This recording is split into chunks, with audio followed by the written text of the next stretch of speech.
Hello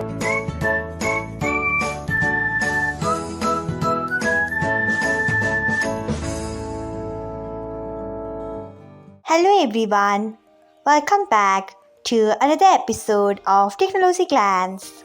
Today, in this video, I am going to guide you through how you can turn on push notification of stages on Facebook Lite.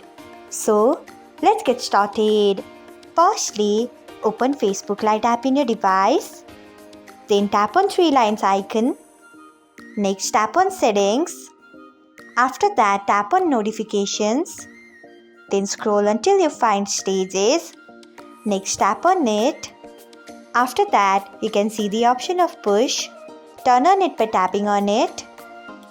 So, this is how you can turn on push notification of stages on Facebook Lite. Thanks for watching. If you found this guide helpful, we would love it if you hit the thumbs up button below. We upload great new tech tutorials like this one every day. So, do not forget to subscribe to our channel and hit the bell icon so that you'll never miss another update.